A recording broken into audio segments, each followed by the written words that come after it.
آپ نے ارادہ کیا، ابھی وہ کام کیا نہیں، آپ کو اللہ تبارک و تعالی اجر و ثواب پہلے عطا کر دے، اس نیت کا بھی ثواب ملے گا۔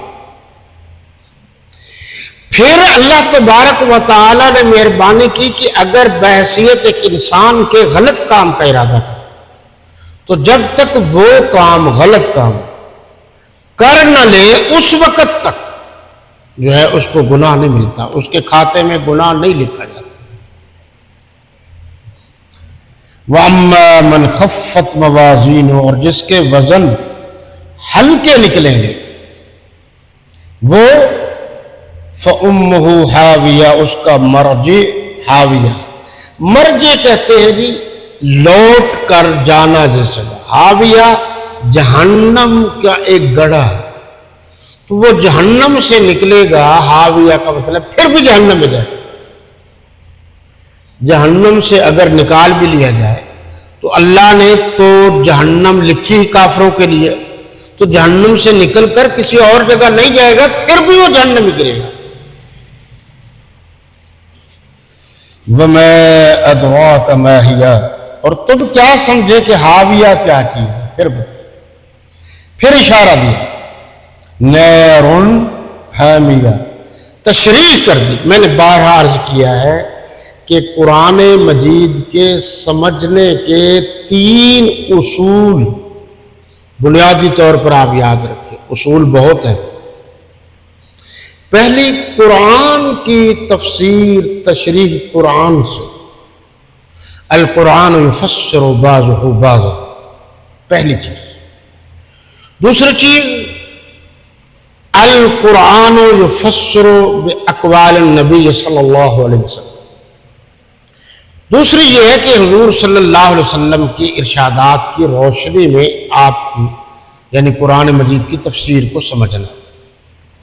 تیسری چیز جو ہے وہ یہ ہے کہ قرآن مجید کو صحابہ کرام کے اقوال اعمال سے سمجھنا۔ جب یہ 3 بنیادی چیزیں آپ اپنا لیں گے تو پھر آپ کبھی گمراہ نہیں ہوں۔ یہاں نار حامیہ وضاحت کر دی پچھلے 2 جملوں کی کہ 2 دفعہ لفظ ہے حاویہ۔ اچھا حاویہ ہے، ماہیہ ہے، یہ کیا ہے؟ آخر میں بتایا نار حامیہ، یہ دہکتی ہوئی آگ ہے۔ اچھا یہ بھی بہت کم لوگ اس طرف توجہ دیتے ہیں کہ جو قرآن مجید ہے، ایک تو یہ ذہن میں رکھیے اس کا مرکزی مضمون جو ہے نا وہ انسان ہے، مرکزی مضمون، یعنی اللہ اس پیغام قرآن کے ذریعے انسان کو صحیح معنوں میں انسان بنانا چاہتے ہیں۔ اس کے بعد بڑے مضامین جو ہیں وہ 3 ہیں، توحید، رسالت، قیامت، باقی سب اس کے نیچے نیچے۔ اب ایک طریقہ کار یہ ہے کہ قرآن مجید جیسے الحمدللہ رب العالمین، اب یہ رب کا ذکر ہے کہ اللہ ساری کائنات، ساری دنیا کا پروردگار۔ اب اگلا جملہ جو ہے یہ قرآن مجید کا ایک اور اصول بتا رہا ہوں، وہ پچھلے کی تشریح کر دیتا ہے۔ کون رب؟ الرحمن الرحیم۔ کون رب؟ مالک یوم الدین۔ پہلے اقرار ہو گیا، اب وہ رب کا جب دل میں اقرار آ گیا، اچھی طرح پتہ چل گیا، سکون آ گیا، تو اب وہ درخواست کر رہا ہے ایاک نعبد۔ اب پھر قرآن پر غور کیجیے، کبھی آپ ترجمے پر غور کریں تو ایک لفظ لکھا ہوا ہوتا ہے ہم تیری ہی عبادت کرتے ہیں، یہ لفظ ہی لکھا ہوا ہوتا ہے، اور تجھ سے ہی مدد چاہتے ہیں۔ یہ جو ہی کا لفظ ہے، ایک تو آپ اردو سمجھنے والے حضرات سمجھتے ہیں کہ ہی کے لفظ پر غور کریں، آپ پورے جملے کو دیکھیں تو جب ہی کا لفظ استعمال ہوگا تو اس کا مطلب ہوگا اس میں کوئی چیز شامل نہیں ہو سکتی، جو ہے وہ تو ہے، یعنی اللہ کے سوا کسی کی عبادت نہیں کی جا سکتی، اللہ کے ذات کے سوا کسی اور کو مشکل کشا و حاجت روا سمجھ کر اس سے مانگا نہیں جا سکتا۔ یہ تشریح کس چیز کی ہے؟ ایاک، جناب یہ جو یا پر تشدید ہے یہ اس کا معنی ہے ہی۔ اگر آپ تشدید کو ہٹا دیں تو پھر مفہوم غلط ہوتا ہے، ترجمہ غلط ہوتا ہے۔ اب لوگ سمجھتے ہیں کہ یہ ترجمہ یا تفسیر یا تشریح کوئی آسان کام ہے قرآن، یہ مشکل ترین کاموں میں سے ایک کام ہے۔ تو وہ تشدید ہے۔ یہاں بھی یہی کیا گیا کہ پہلے جو حاویہ کا ذکر کیا گیا آخری لفظ میں بتایا نار حامیہ، وہ کیا ہے حاویہ؟ وہ دہکتی ہوئی آگ ہے۔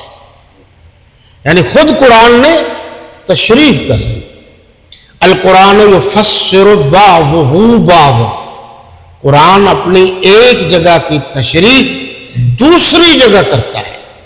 اس پر بھی میں آپ کو بتا دوں کہ لوگ عام روٹین میں جو کتابیں لکھی جاتی ہیں وہ ایک مضمون کو لیتے ہیں اور آخر تک اسی مضمون پر چلے جاتے ہیں۔ تو وہ لکھنے والے جو ہے وہ سمجھتے ہیں کہ قرآن بھی اسی قسم کی کتاب ہے۔ فرق ہے، فرق یہ ہے کہ قرآن خطیبانہ انداز رکھتا ہے۔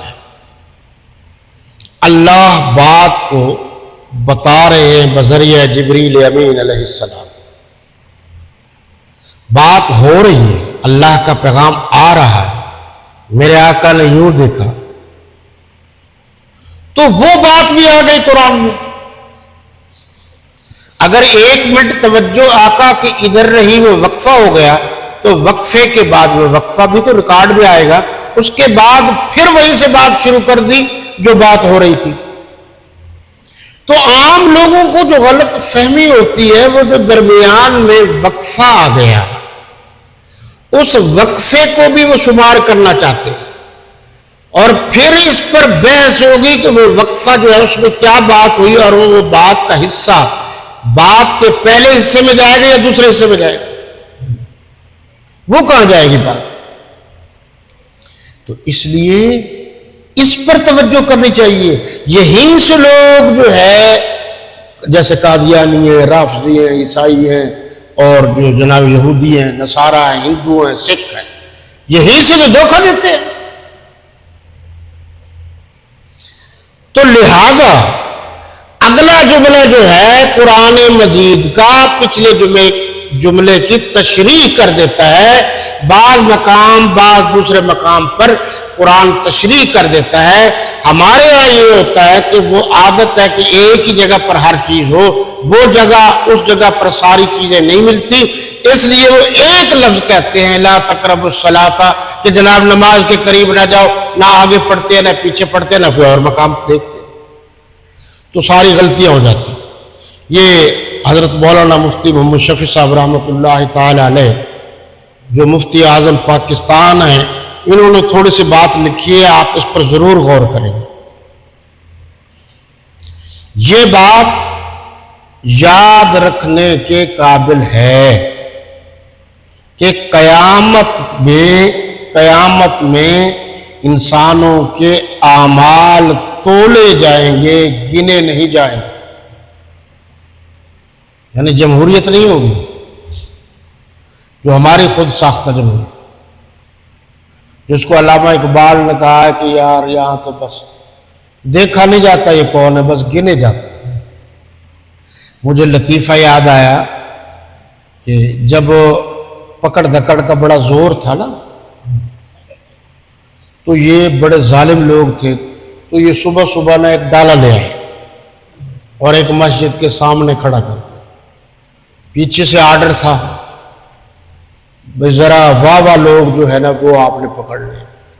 تو ایک دوسرے کو کہنے لگا، اب وہ ان کو کسی جماعت سے کوئی لینا دینا کوئی تعلق نہیں، وہ تو ایک عام نمازی تھے، کنہیں نگ چاہی دیے۔ اب وہ بیچارہ جو نمازی نکلے اس کو زبردستی وہ وین میں اپنی ویگن میں ڈال دیتے، ڈالے میں ڈال دیتے۔ اور 10-15 لے گئے. تو وہ یہ نہیں کہ وہ اس سلسلے میں ملوث تھے، بلکہ انہوں نے بڑے لوگوں کو دکھانے کے لیے کہ آپ نے جو کہا ہے جناب ہم تو اس سے بھی زیادہ جو ہے پکڑ کر لیا، تو وہ گن کے. یہاں یہ فرمایا جا رہا ہے کہ گنتی کے اعتبار سے نہیں ہوگا، یعنی افراد کی گنتی کے اعتبار سے نہیں ہوگا، اس دن اعمال کو تولا جائے. اور عمل کا وزن، الفاظ پر آپ غور کیجیے، اور عمل کا وزن بقدر اخلاص اور مطابقت سنت کے بڑھتا ہے. ٹھیک ہے جی، وزن کس سے بڑھتا ہے؟ خلوص سے اور اللہ کے نبی کے طریقے سے. اچھا جی، یہ سنت کیا اور بدعت کیا ہے؟ اس میں تو تشریح لمبی چوڑی ہے. مختصر لفظوں میں یہ ہے کہ سنت حضور کے طریقے کو حضور کے طریقے کے مطابق اپنانا، حضور کے طریقے کو حضور صلی اللہ علیہ وسلم کے طریقے کے مطابق اپنانا، یہ سنت ہے. حضور کے طریقے کو اپنی مرضی کے مطابق اپنانا اور عمل کرنا، یہ بدعت ہے.